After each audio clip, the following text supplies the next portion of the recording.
I remember the day it all ended, a distant echo from a life I barely recognize now. 5 years have passed since I, Lily Evans, then just a child, found the courage to expose the silent torment my mother, Mrs. Anya Sharma, inflicted upon me. She attributed her cruelty to a mental health condition, a desperate attempt to justify the unthinkable. I brought her actions into the light, witnessed her conviction, and began the arduous journey of rebuilding. But even after all this time, the past has a way of finding you.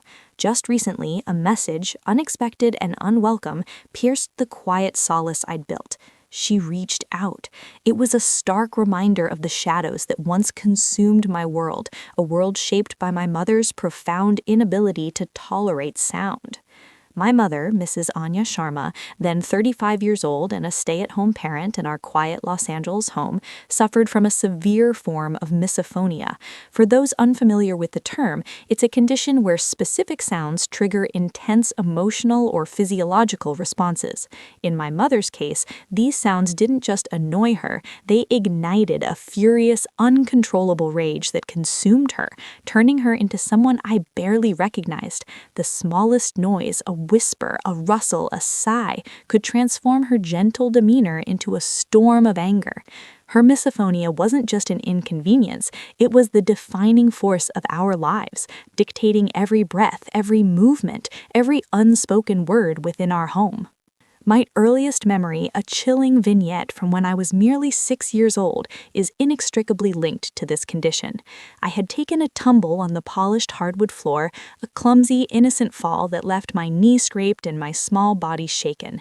The pain, sharp and immediate, had erupted into a torrent of tears.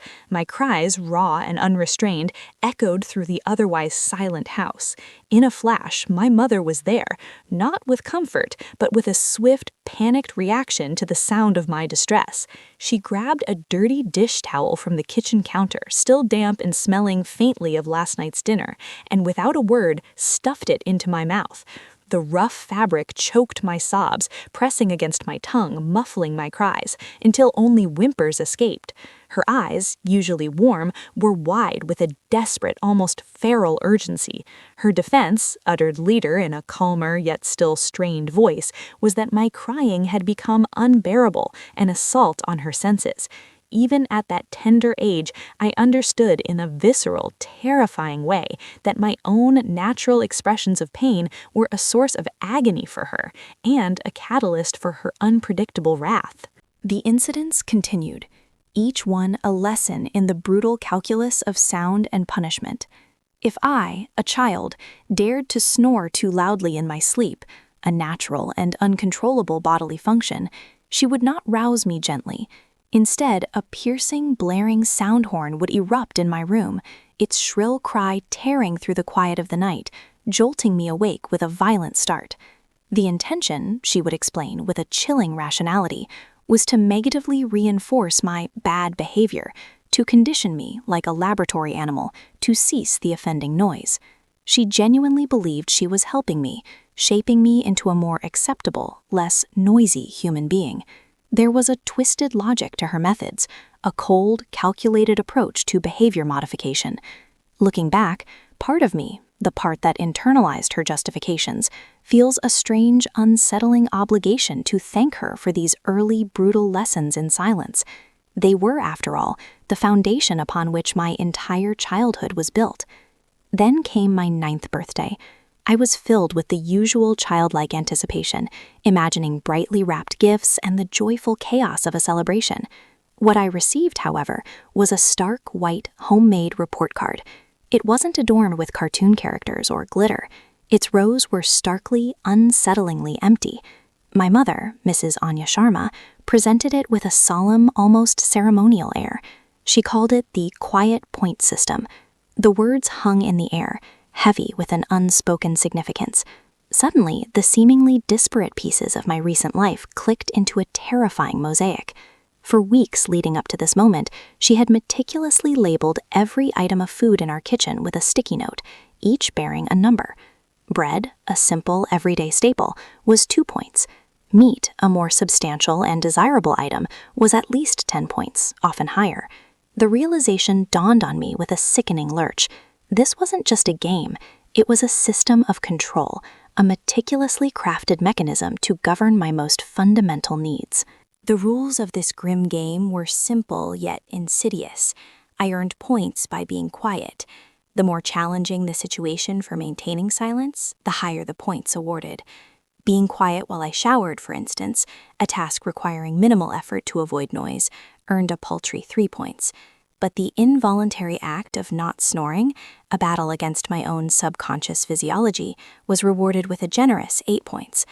There was a perverse fairness to her system. She couldn't arbitrarily take points away. However, the crucial, inescapable catch was that I had to spend these hard-earned points on food. This meant a constant, relentless pressure to perform, to be perpetually silent just to sustain myself. At 9 years old, I was still just Lily Evans, a child with wide, innocent brown eyes that still held a spark of light, and a heart that, despite everything, still yearned for her mommy's love. So I simply shrugged, a small, weary gesture, and wrapped my arms around her, careful not to utter a single sound. I had learned early on that any noise, any unexpected utterance could trigger the tempest of her misophonia. Besides, I was accustomed to living in silence. What could a few more rules change? I thought foolishly that this new system would be just another layer of the quiet existence I already knew. The following morning, I awoke to the familiar, oppressive silence of our home. My routine, honed by years of living under my mother's watchful, sound-sensitive eye, unfolded with practiced precision. I slowly, almost imperceptibly, drew back the curtains, allowing the soft Los Angeles light to filter into my room without a single creak or rustle. I waited until I reached the school bathrooms at Canyon Creek Elementary to change out of my pajamas, meticulously avoiding any rustling fabric or clumsy movements at home. Every action was executed with an overly grimaced, strained face, a silent testament to the internal effort required to keep the house absolutely quiet. This elaborate, exhaustive dance was all in the name of preserving my mother's fragile peace, of ensuring not a single unintended sound escaped my lips or my body. Apparently, my meticulous efforts pleased my mother, Mrs. Anya Sharma, immensely. When I returned home from Canyon Creek Elementary that afternoon, she greeted me with an unusual warmth, a rare, almost startling smile gracing her features. In her hand, she held the homemade report card she had given me for my birthday. In large, bold lettering emblazoned at the top were the words 30 points, followed by a flurry of cheerful smiley faces and hearts. It was a victory, a testament to my successful performance in the silent game. Before I could even formulate a quiet word of acknowledgement, she opened the refrigerator, revealing the carefully labeled rows of food. "Your selection for dinner, Lily," she announced, her voice softer than usual. I scanned the options, a mental ledger clicking through my earned points. I could afford almost everything except for my absolute favorite ice cream, a small indulgence that remained just out of reach. So I chose my favorite steak, a coveted item at 10 points, and we sat down to eat. We enjoyed it together, she made it seem, like any other healthy family. Lel JK, that was far from the truth. The steak, my favorite, was cooked to an almost inedible crisp, deliberately overcooked until it was a tough, fibrous plank of meat. Swallowing it without chewing super hard was an impossibility. And for my mother, a person afflicted with severe misophonia, the sounds of chewing, of mouth noises, were akin to a violent assault, a deadly trigger that could unleash her fury. I tried. Oh, how I tried. I chewed with excruciating slowness, attempting to produce as much saliva as possible, hoping it would lubricate the dry, unyielding meat, helping it break down silently.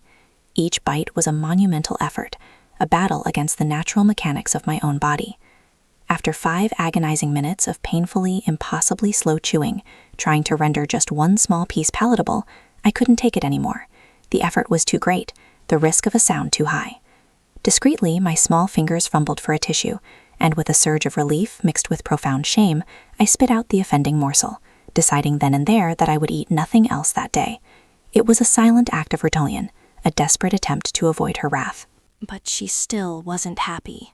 Her eyes, usually so sharp, had been watching my every agonizing chew.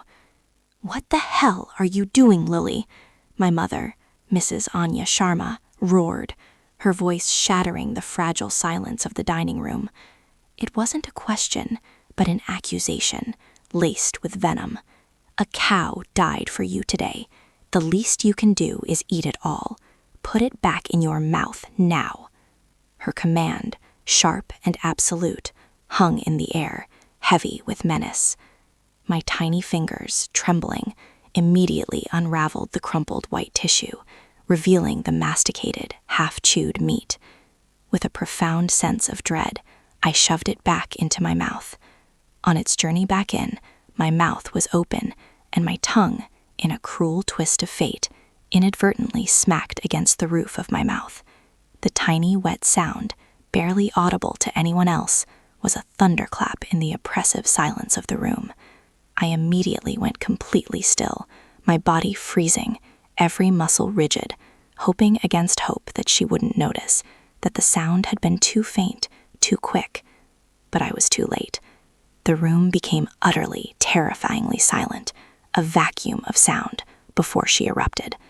Both her fists slammed down against the delicate, flowery tablecloth, the impact rattling the silverware and making the glasses jump.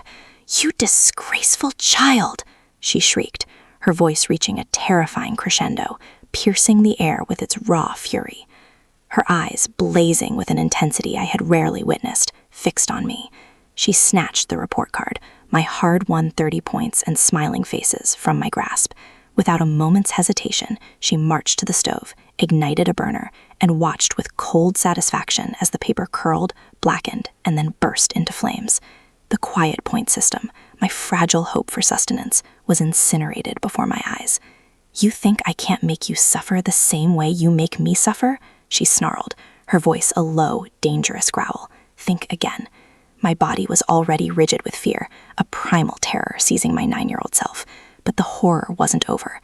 She grabbed my hands, her grip surprisingly strong, and forcefully shoved them towards the dancing blue flames of the gas stove. The heat radiated, searing my skin, a terrifying proximity to the destructive power of fire. "The burning pain you feel," she hissed, her face inches from mine, "is only 20% of how I feel when you make noise. Remember that."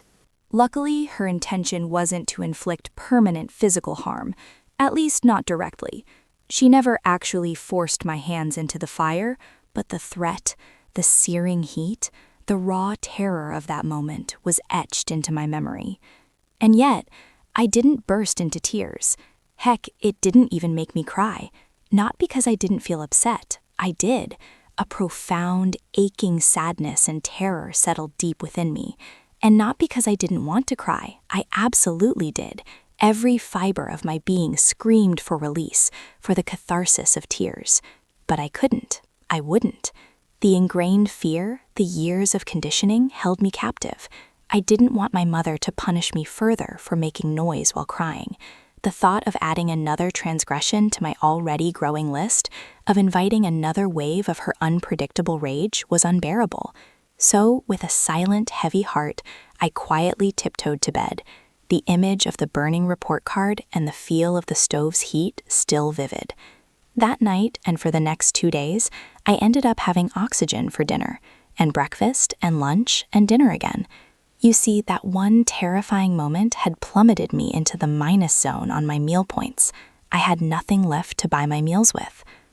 My mother, Mrs. Anya Sharma, always maintained that she was a good person. She wasn't like those other abusive parents who kept their children just healthy enough to avoid raising alarm bells. Her version of care was different, more insidious. She believed she was teaching me a lesson, instilling discipline. So, after 3 agonizing days of pure starvation, my body, a mere 9-year-old vessel, finally rebelled. The world swam around me during morning lessons in Mr. Daniel Lee's classroom at Canyon Creek Elementary. The vibrant colors of the classroom, the muted hum of my classmates, the soft rustle of papers, it all began to distort, to fade. I was attempting to focus on a math problem, my stomach a hollow cavern of hunger, when the edges of my vision began to close in. A wave of dizziness washed over me, a profound weakness seizing my limbs. My legs gave out without warning, and I collapsed silently to the floor.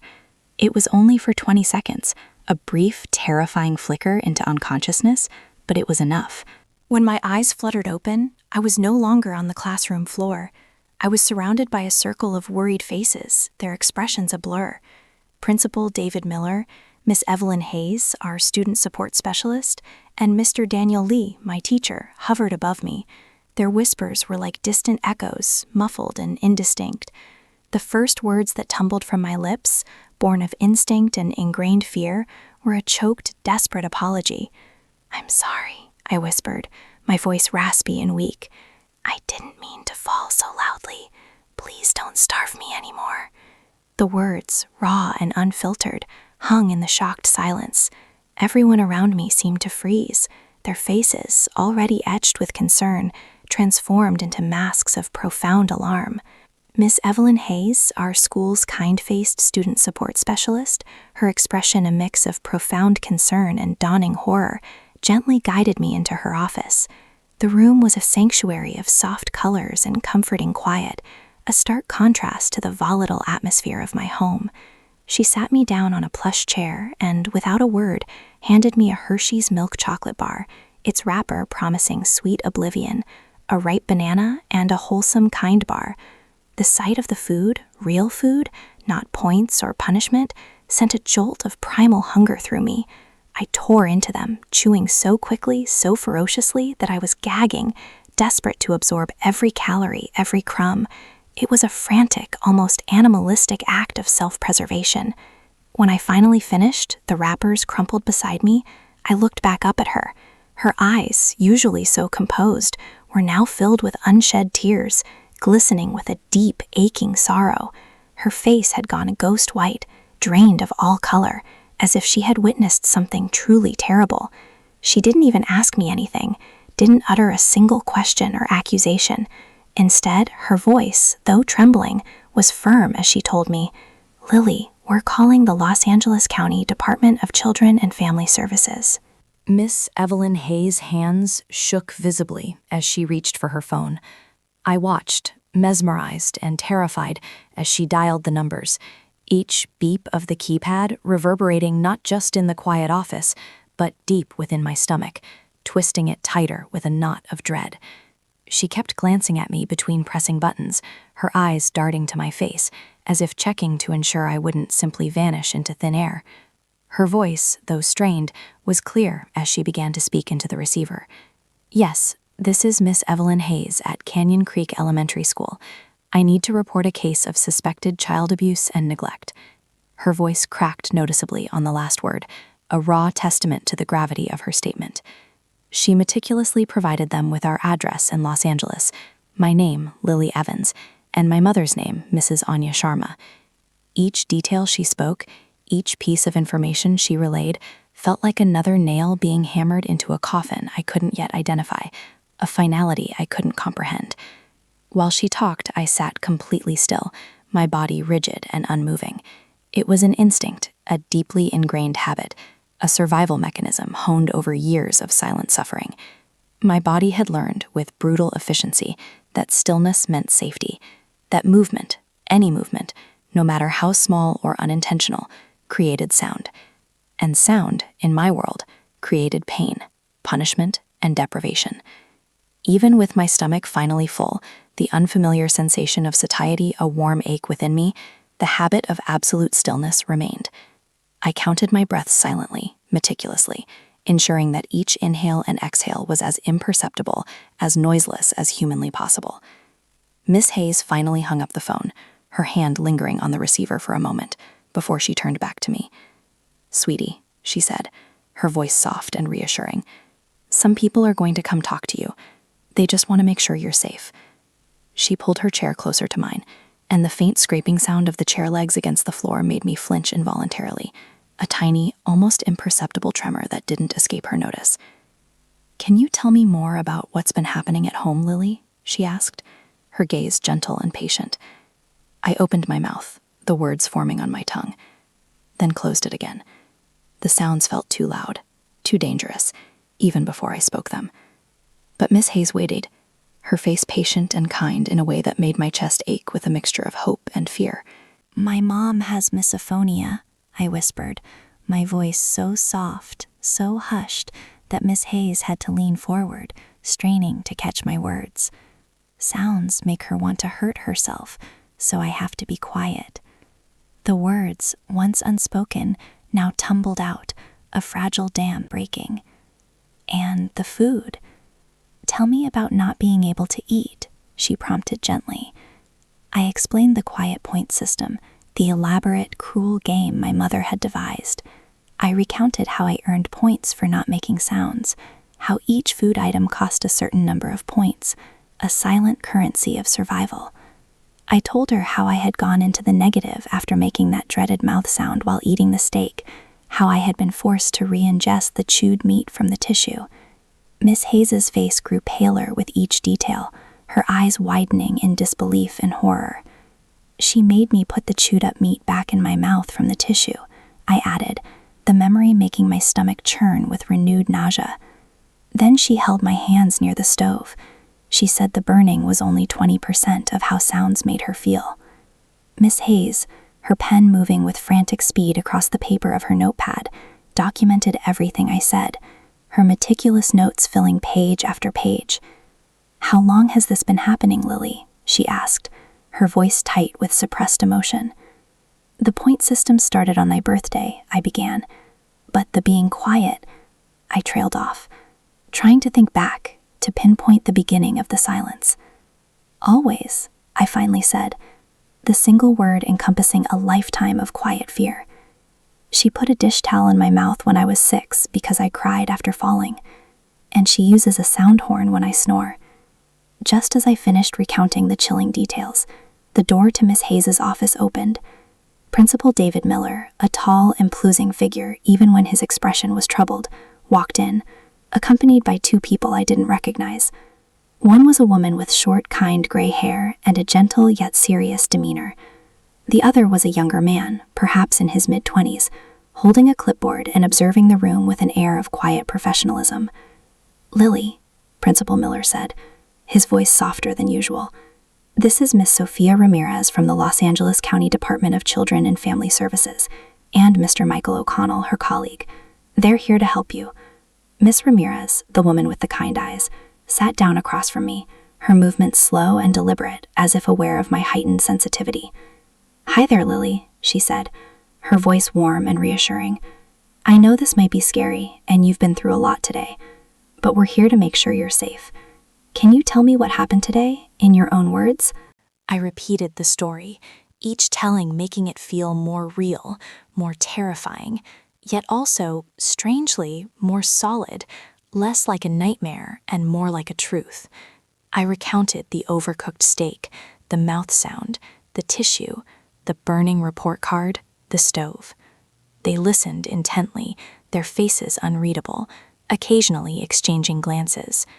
They asked questions about bruises, physical marks. I didn't have any visible ones. My mother's punishments were often more psychological or left no lasting external trace. They asked about how often I ate, a question I answered by explaining the fluctuating, unpredictable nature of the point system. It depended entirely on my quiet points, a constant struggle for basic sustenance. They pressed further, asking if anyone else knew about the system, about the silence, about the fear. "No one," I whispered, the isolation of my world suddenly stark and profound. "Lily," Miss Sophia Ramirez said gently, her voice breaking through the thick silence, "we're going to need to go to your house in Los Angeles. We need to speak with your mother, Mrs. Anya Sharma, and see your living situation for ourselves. But first, I think Nurse Sarah Jenkins should check you over, make sure you're physically okay after fainting." The walk to Nurse Jenkins's office at Canyon Creek Elementary felt endless, an interminable journey through the brightly lit hallways. Other kids were in class, their muffled voices, their laughter, their casual chatter drifting through the closed doorways. Normal kids, kids who could laugh and talk and eat without earning it, without the constant, crushing burden of silence. The stark contrast was a painful realization. Nurse Sarah Jenkins, a kind-faced woman with a reassuring presence, greeted us warmly. Her first action was to weigh me. I stepped onto the scale, my small body feeling impossibly light. 72 pounds, she murmured, her brow furrowing with concern as she looked at my 9-year-old frame. "That's quite underweight for your age and height, Lily." She proceeded with a thorough examination, checking my blood pressure, peering into my eyes and throat, listening to the steady beat of my heart with her stethoscope. Each test, each examination required me to move or breathe in ways that inevitably produce sound. Every rustle of my clothes, every cough, every breath that was slightly too deep triggered an automatic, deeply ingrained apology. "Honey, you don't need to apologize for breathing," Nurse Jenkins said gently, her voice full of compassion. But I couldn't stop. The apologies tumbled out, reflexive and involuntary, a testament to years of conditioning. She documented everything meticulously, the way my ribs showed starkly beneath my skin, the dark, bruised circles under my eyes, how I flinched at every sound I made, even my own. "When did you last eat before today, Lily?" Nurse Jenkins asked, her voice soft. 3 days ago, I replied, the memory of the steak and the forced silence still vivid. I had steak, but I couldn't chew it quietly enough. Nurse Jenkins exchanged a grave look with Miss Sophia Ramirez. "We need to take her to City General Hospital for a full evaluation," Nurse Sarah Jenkins stated, her voice firm with medical authority. "No!" The word burst out of me, louder than I had spoken in months, a raw, desperate cry that growled in the small office. My heart pounded against my ribs, a frantic drum against my chest. "My mom will know. She'll know I made noise, that I told. I couldn't finish the sentence, the terrifying implications of my mother's retaliation too overwhelming to articulate. "Your mom is going to be contacted regardless, Lily," Miss Sophia Ramirez said gently, her voice calm but resolute. "But you won't be going home until we've investigated thoroughly. You're safe now." But I didn't feel safe. I felt utterly exposed, vulnerable, as if I had shattered every single rule that had, in its twisted way, kept me alive. My breathing grew faster, shallower, louder, and I couldn't make it stop. The panic began to spiral, creating more noise. Gasping, wheezing, my heart pounding so hard I was convinced everyone in the room could hear it. Nurse Jenkins, quick to react, grabbed a small paper bag. "Breathe into this, Lily," she instructed, her voice soothing. "It's okay to make noise. You're safe here."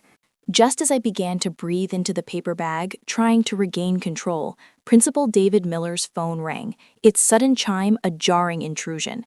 He answered, his voice low and professional. "Yes, Mrs. Anya Sharma is here. I see. Yes, I'll let them know." He hung up, his expression grim. "Your mother just arrived, Lily. She's demanding to take you home." My whole body went rigid, every muscle tensing, a wave of icy dread washing over me. Miss Sophia Ramirez night reaction immediately. "She can't take you anywhere right now," Miss Ramirez stated, her voice firm and authoritative. "We have a legal hold while we investigate the concerns raised." They quickly moved me to a small conference room, a quiet space tucked away from the main office, a temporary refuge. Even through the closed door, I could hear my mother's voice getting closer, her tone shifting to that sickeningly fake nice voice she reserved for other adults, a saccharine sweetness that grated on my nerves. "I'm sure this is all a misunderstanding," I heard her say, her voice oozing charm. "My daughter has such an active imagination. You know how children can be." "Mrs. Sharma," Miss Sophia Ramirez's voice cut through my mother's practiced pleasantries, firm and unyielding. "I'm Miss Ramirez from the Los Angeles County Department of Children and Family Services. We need to speak with you about some serious concerns that have been raised regarding Lily's welfare."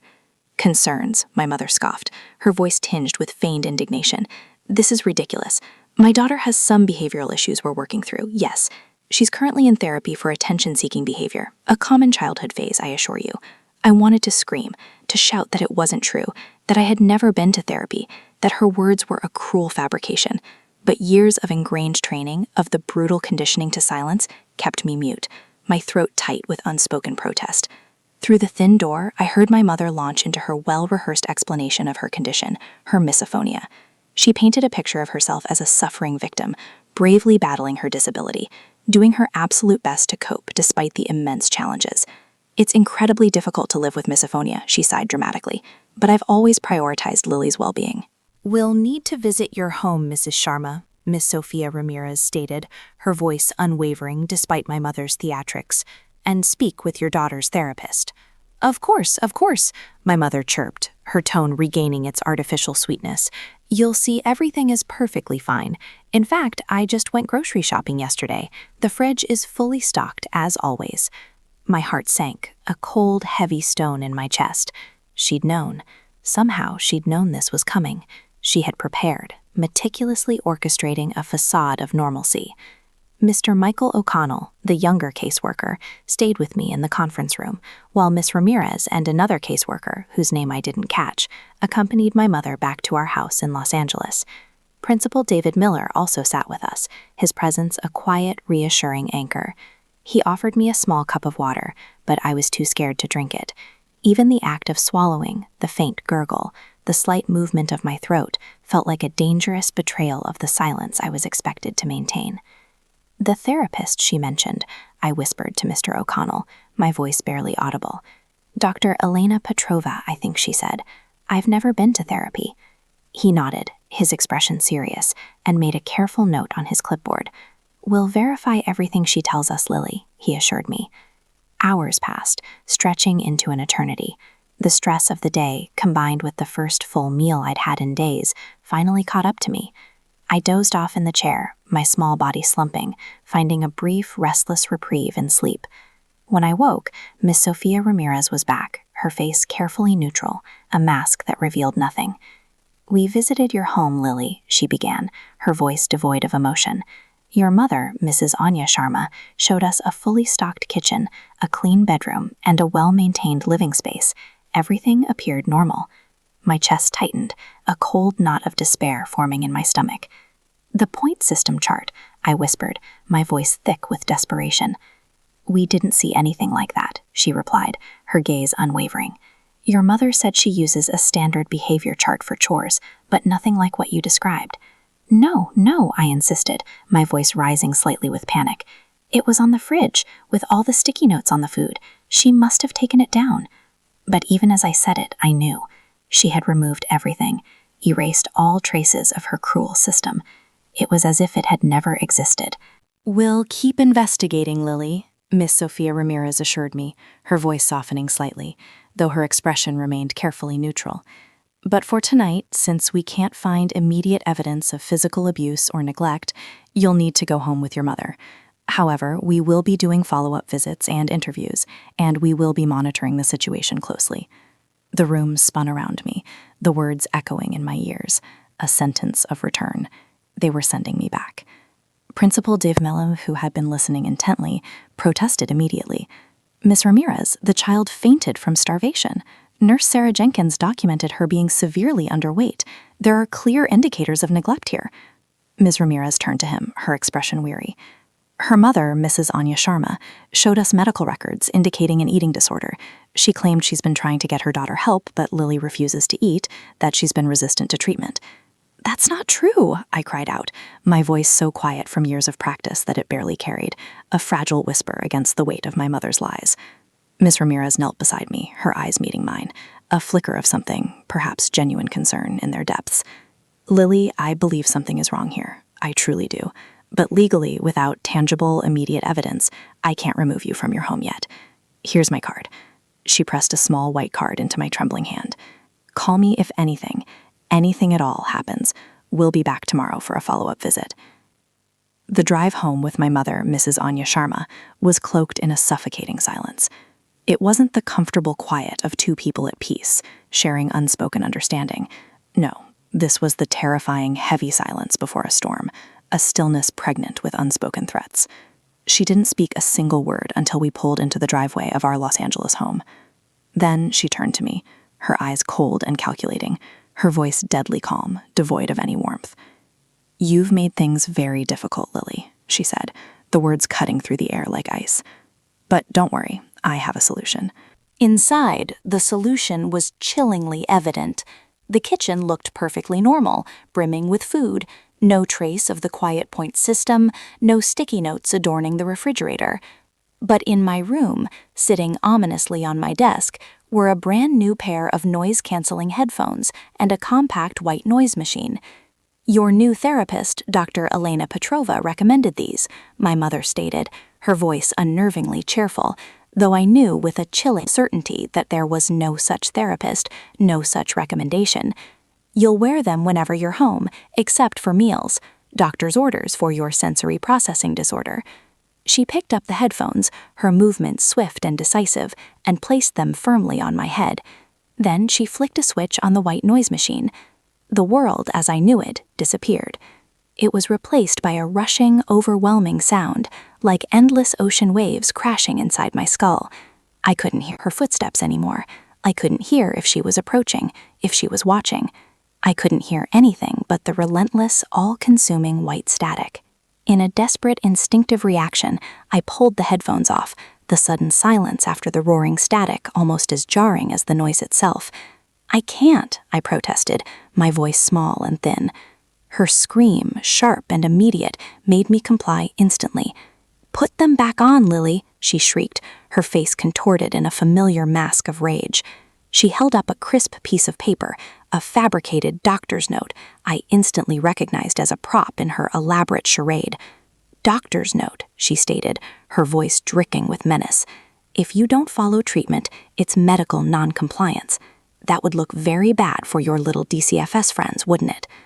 The headphones went back on, the white noise immediately filling my world, drowning out everything else. I watched her mouth move, saw the shapes of her words, but heard absolutely nothing. She pointed to my desk, where my homework waited, a silent command, then turned and left the room, her footsteps now completely inaudible. I sat at my desk, the white noise crashing over me, a relentless, suffocating tide that drowned out every thought, every sensation. It was a prison of sound, isolating me from the world and from myself. When I tried to remove the headphones to use the bathroom, a basic human need, she appeared immediately, as if she possessed an uncanny sixth sense. She didn't speak, just pointed sternly at the doctor's note on my desk, a silent, unyielding reminder of the consequences. I quickly learned to lip-read the word bathroom, and she would nod permission for a temporary, agonizingly brief removal. Dinner became the only true reprieve, a fleeting moment of relative normalcy. She would tap my shoulder, a gentle, almost tender gesture, and remove the headphones. We would eat in silence, a different kind of silence now, heavier and more loaded than before. Real food, nutritious and plentiful, now filled the fridge, a stark contrast to the starvation I had endured just days before. "DCFS will be back tomorrow," she said during one of these silent dinners, her voice low and calm. "You'll tell them the headphones are helping your condition, that you're eating well, that everything is fine. Understand?" I nodded, a small, involuntary movement. What else could I do? That night, the headphones stayed on, even in bed. The relentless white noise made it impossible to know if she was in my room, watching me, hovering over my sleeping form. I lay rigid, my small body stiff with fear, afraid to move, afraid to make any sound I couldn't hear myself making. The silence of the outside world, replaced by the internal roar of static, was a new kind of terror, a constant, disorienting assault on my senses. The next day at Canyon Creek Elementary School was a strange, disorienting freedom. The moment the headphones came off, the world rushed in, a cacophony of sounds. Every whisper, every rustle of paper, every distant shout from the playground felt overwhelming, a jarring assault on my ears after hours of the suffocating white noise. Miss Evelyn Hayes, our student support specialist, checked on me, her concern etched on her face. "How did yesterday go, Lily?" she asked gently, her voice soft and probing. I wanted to tell her everything, about the headphones, the fake doctor's note, the new insidious system of control my mother had implemented. But I knew, with a chilling certainty, that my mother would have an explanation for everything, a plausible lie to counter every truth. "She has the house full of food now," I said instead, a half-truth that felt like a betrayal. Miss Hayes frowned, her eyes searching mine. "And you're eating?" "Yes," I confirmed. "But something's still wrong, isn't it?" I nodded, the tears threatening to spill over. "She has these headphones." Miss Hayes leaned closer, her expression shifting from concern to something more intense, a dawning alarm. "Headphones? What kind of headphones, Lily?" Before I could explain further, the classroom door opened, interrupting our hushed conversation. My mother, Mrs. Anya Sharma, stood there, her face adorned with her practiced saccharine smile, a manila folder clutched in her hand. "Sorry to interrupt, Miss Hayes," she chirped, her voice perfectly modulated for a public setting. "I just need to drop off some medical documentation for the office." My blood turned to ice. She was here, and she had brought her lies with her. Miss Hayes straightened up, maintaining her professional demeanor, though I could see a flicker of unease in her eyes. "Of course, Mrs. Sharma, I'll make sure it gets to the right place. Actually," my mother continued, her gaze finding mine, a silent, chilling warning passing between us, "I was hoping to speak with you briefly about Lily's new treatment plan. Her therapist, Dr. Elena Petrova, says it's important all her teachers understand her sensory processing disorder and attention-seeking behavior." Miss Hayes glanced at me, her expression troubled, then back at my mother. "I have a few minutes before my next class," she conceded. They stepped into the hallway, and through the small window in the door, I watched my mother hand over the papers, gesturing emphatically as she spoke. Miss Hayes nodded along, occasionally looking troubled, but ultimately accepting whatever elaborate story my mother was spinning. When Miss Evelyn Hayes returned, alone, her face had changed. The concern was still there, a persistent shadow, but now it was mixed with something else. Doubt. "Your mother explained about the headphones, Lily," she said carefully, her voice softer than before, almost hesitant. "She showed me the treatment plan from Dr. Elena Petrova. She had official letterhead, detailed treatment notes dating back months." "There is no Dr. Petrova," I whispered desperately, the words catching in my throat. "She's lying." Miss Hayes's expression grew complicated, a visible struggle playing out on her features. She said that you might say that denying medical help is part of your condition, part of your sensory processing disorder and attention-seeking behavior." The trap was perfect. Every protest I made, every truth I tried to tell, would only serve to confirm my mother's fabricated story, reinforcing her narrative of a manipulative, treatment-resistant child. I felt the walls closing in again, tighter than before, the air growing thin, suffocating. During math class with Mr. Daniel Lee, I noticed my mother hadn't left Canyon Creek Elementary. Through the window of our classroom, I could see her in the main office, chatting animatedly with the secretary, laughing at something on her phone. Volunteering, she'd probably say, portraying herself as the epitome of an involved, dedicated parent. At lunch, I sat alone, as usual, mechanically eating the sandwich my mother had packed. Real food, nutritious and filling, meticulously prepared, all evidence of her good parenting for any prying eyes. Across the cafeteria, I noticed a substitute teacher I'd never seen before. She was young, maybe in her mid-20s, with short dark hair and unusually observant eyes that seemed to take in everything, missing nothing. She wasn't my teacher, but her gaze occasionally lingered on me, a fleeting, almost imperceptible glance. The afternoon dragged on, each minute a slow, agonizing crawl towards the moment I would have to return home. Every time I passed the main office, my mother was still there, a constant, unsettling presence.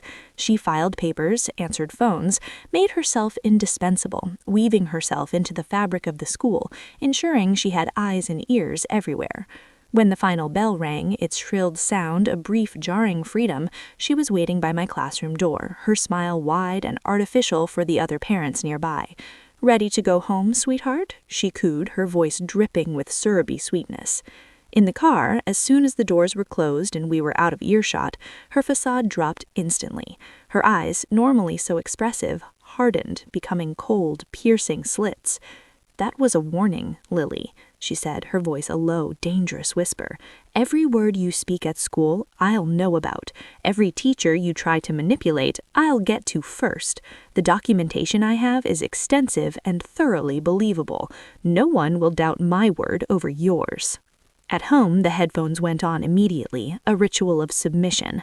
The white noise crashed over me like a wave, drowning out the world, isolating me in a sonic bubble.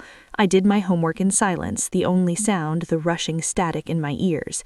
Dinner offered brief, torturous reprieves, moments where the headphones were removed only to be replaced the instant the meal was finished.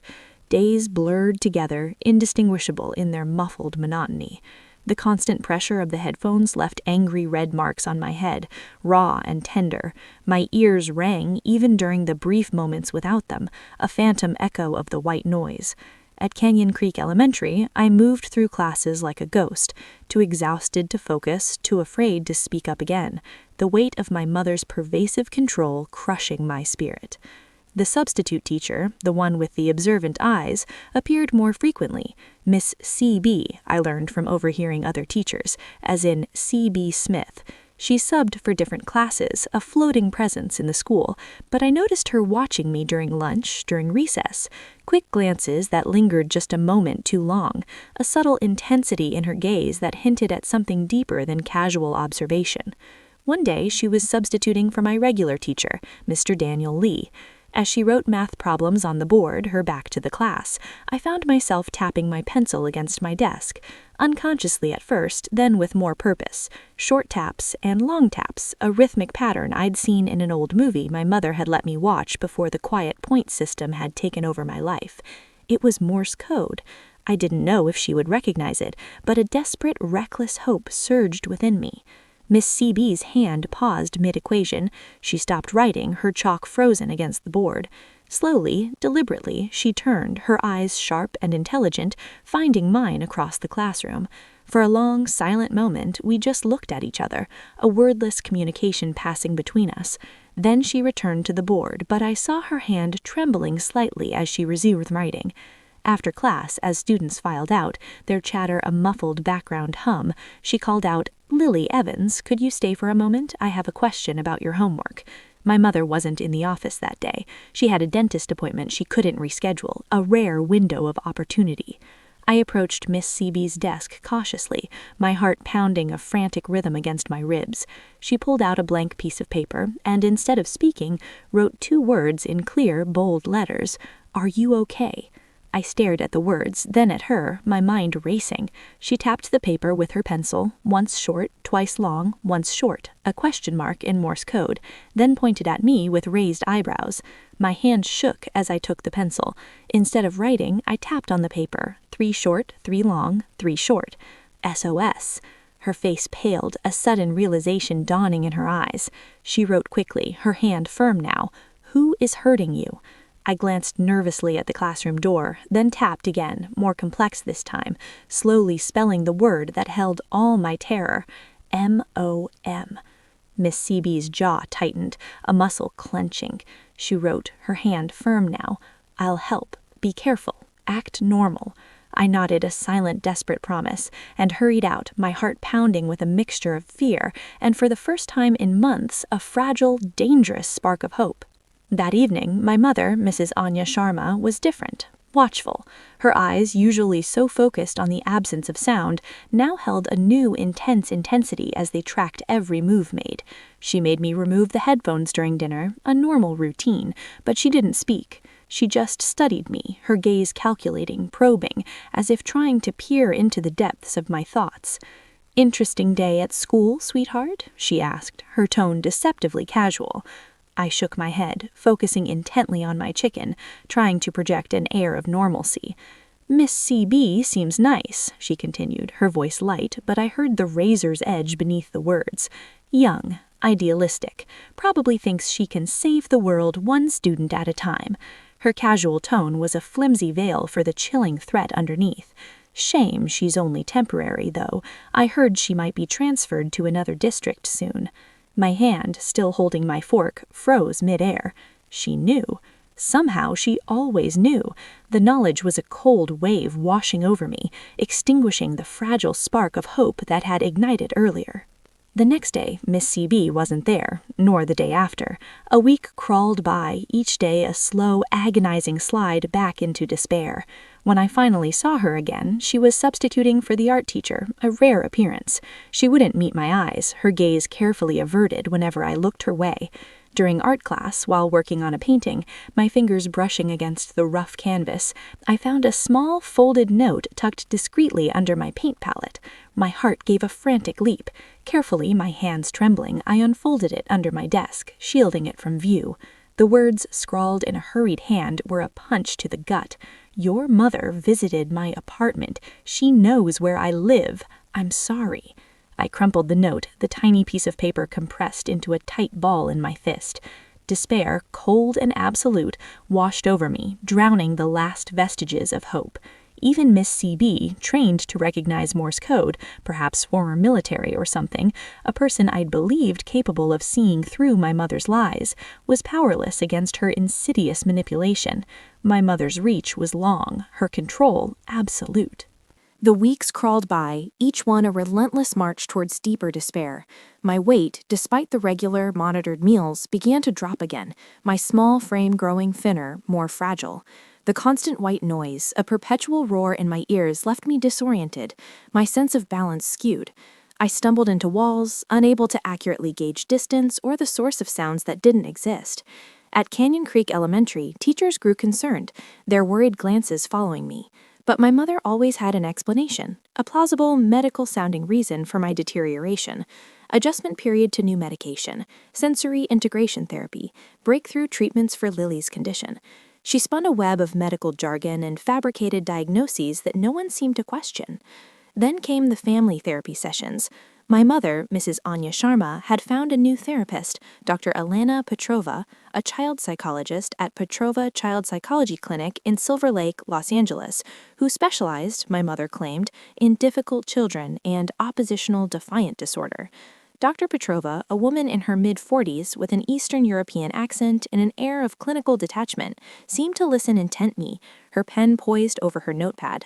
In our first session, emboldened by the presence of a seemingly impartial adult, I tried to tell the truth, to break through the years of silence. "She makes me wear headphones all the time at home," I said, the words feeling strange, alien on my tongue after so much forced silence. "The white noise is so loud I can't hear anything." Dr. Petrova nodded thoughtfully, her gaze unwavering. "And why do you think your mother implements this treatment, Lily?" she asked, her voice calm, professional. "It's not treatment," I protested, my voice rising with a desperate edge.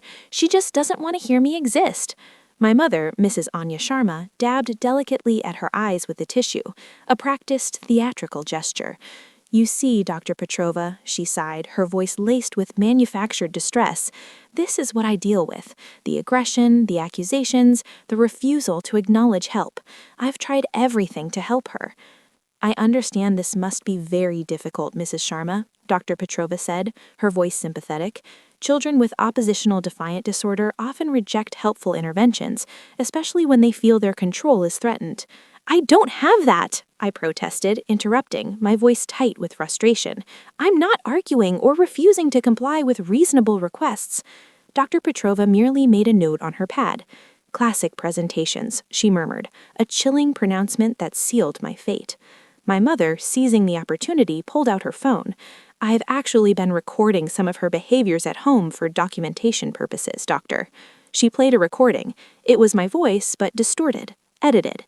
Sounds of me supposedly slamming doors, stomping, screaming, things I'd never done, couldn't do without severe punishment. But the audio was convincing, a masterful manipulation. That's that," I stammered, my words failing me. "Denial is also typical, Lily," Dr. Petrova said, her gaze unwavering. "Mrs. Sharma, I think we need to consider more intensive interventions for Lily's condition." The sessions became weekly torture. My mother would arrive armed with her edited recordings, her fabricated documentation, her tearful lament about how hard she tried, how much she sacrificed. Dr. Elena Petrova, seemingly oblivious to the manipulation, ate it up, prescribing medications that made me foggy, dulling my senses and my mind. She recommended stricter behavioral controls, validating every twisted narrative my mother spun. I stopped protesting. What was the point? Every word I said was twisted. Every truth I told became further evidence of my condition. At Canyon Creek Elementary, I grew more isolated. The other kids whispered about the weird girl who wore headphones at home, the one who had to see a special doctor, the one who made up stories about her mom. Even the teachers kept their distance, warned by my mother about my manipulative tendencies and attention-seeking behavior. One day, in a desperate last-ditch attempt, I started leaving tiny notes in hidden places, under desks, behind books in the library, tucked into bathroom stalls. Simple, desperate messages. "Help me, my mom is lying, please believe me." For a week, nothing happened. Then I saw my mother in the school library again, volunteering. She was thorough, meticulously cleaning every surface, checking every book on the shelves. My heart sank as I watched her casually pocket something small and white. That evening, during our therapy session with Dr. Alina Petrova, my mother presented a small, crumpled folder. "I found these at school, doctor," she announced, her voice filled with feigned distress. "She's been leaving them everywhere, trying to get attention, trying to manipulate people." Dr. Petrova examined the tiny notes with a grave expression. This escalation of attention-seeking behavior is concerning, Mrs. Sharma. Have you considered inpatient treatment for Lily? No! The word tore from my throat, raw and desperate, a primal scream against the walls closing in. Please, I'll stop. I'll be good. I'll be quiet. My mother's eyes glinted with a cold, triumphant satisfaction. See how she bargains, she murmured, her voice a low purr. Classic manipulation. I think we should increase her medication, Mrs. Sharma, Dr. Petrova said, making a note, and perhaps implement a more structured behavioral plan at home, given this recent escalation. The new pills made everything worse. The world felt like a cotton, my thoughts slow and sticky, my movements sluggish. Combined with the constant white noise from the headphones, I existed in a perpetual bubble of sensory deprivation. Days blended together in a hazy, muffled swirl of sound and foggy consciousness. My mother added cameras to my room. For your safety, Lily, she told Dr. Petrova, her voice dripping with false concern. Now she watched everything. When I slept, when I changed, when I did my homework. The headphones stayed on, even in the bathroom now, except for the brief, agonizing moments needed for basic hygiene. I learned she'd been documenting everything for years. During one of our therapy sessions, she produced journals dating back to when I was 4 years old. Detailed accounts of my supposed noisemaking, my deliberate attempts to trigger her misophonia, my malicious behavior. All fiction, meticulously crafted lies. You can see the pattern, doctor, she told Dr. Petrova, flipping through pages of neatly written falsehoods. The escalation over time. I've tried so hard to be patient, to understand, but she seems determined to hurt me. I wanted to scream that none of it was real, that her words were poison, but the medication made it hard to form coherent thoughts, let alone words. My protests came out slurred and fused, which only reinforced her narrative of a disturbed, uncooperative child. Canyon Creek Elementary School became my only escape from the suffocating headphones, but even that sanctuary was tainted. My mother volunteered 3 days a week now, a constant, watchful presence, always nearby. Teachers praised her dedication, her unwavering strength in dealing with such a difficult child. Other parents admired her resilience, completely oblivious to the insidious manipulation unfolding beneath their noses. The substitute teacher, Miss C.B., still appeared occasionally. She had learned to avoid me, her gaze carefully averted, but sometimes, when she thought no one was looking, I caught her watching me with haunted eyes, a flicker of sorrow and regret in their depths. Whatever my mother had done to scare her, whatever threats she had whispered, it had worked. One morning, I woke up dizzy. The room spun violently when I tried to sit up, and I had to grip the bed frame, my knuckles white, to keep from falling. The medication doses had increased again, and I suspected with a chilling certainty that my mother was adding extra to my food, subtly poisoning me into submission. At breakfast, I struggled to lift my spoon, my arm feeling heavy and uncooperative. My mother watched me with a false, saccharine concern. "You seem tired, sweetheart," she cooed, her voice sickeningly sweet. "Maybe you should stay home today." "No," I managed to mumble, the single word a desperate plea. School meant no headphones. School meant a break from the relentless white noise that was slowly, systematically driving me insane.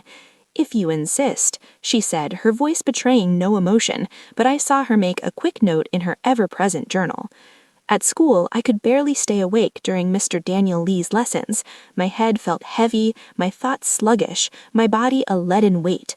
During PE, while attempting to run laps on the track, my legs suddenly gave out beneath me. I collapsed to the ground, the world tilting sideways, a dizzying spiral into darkness. I woke up again in Nurse Sarah Jenkins's office, a familiar setting for my moments of physical failure. Nurse Sarah Jenkins was taking my blood pressure, her face creased with worry, her brow furrowed in deep concern.